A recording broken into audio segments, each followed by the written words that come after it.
Шашты үй жағдайында тез өсіруге арналған маскалар тізімін назарларыңызға ұсынамын. Бірінші, қызыл бұрыштан жасалған маска. Қызыл бұрыш тұнбасы мен ошаған майын бірдей көлемде алып, түйе жапырақ сығындысымен араластыру керек.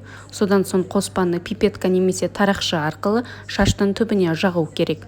Қоспаны шаштың ұзындығына жақпаңыз, өйткені шаш құрғақ болып кетеді.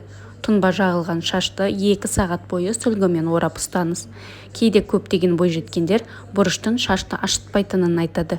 Мұндай жағдайда бұрыш тұнбасының сапасыздығы сіздің бас теріңіздің қалыңдығы себеп болуы мүмкін.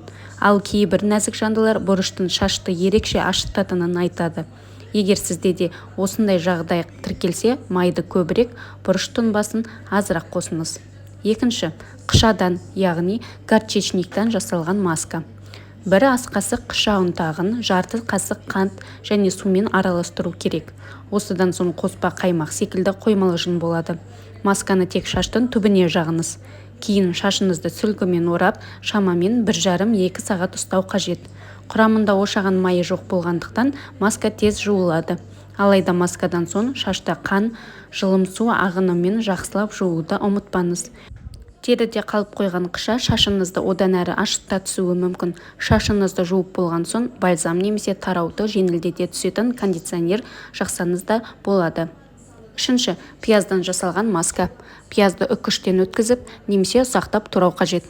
Дәкемен, яғни марлямен артық суын сығып, тек қою езбен алып қаламыз да балмен араластырамыз. Бұл масканы шаштың ұзындығына да жағуға болады. Алайда жағымсыз иіс шығатынын ұмытпаңыз.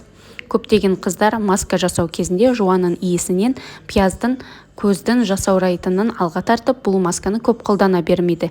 Егер үй жағдайында бұл масканы дайындаған болсаңыз, шашқа 1 сағаттан артық ұстамаңыз. Пияз маскасын күнде жасаймын десеңіз де өз еркіңіз. Алайда мамандар аптасына 2 рет жағудың өзі жеткілікті екенін айтады.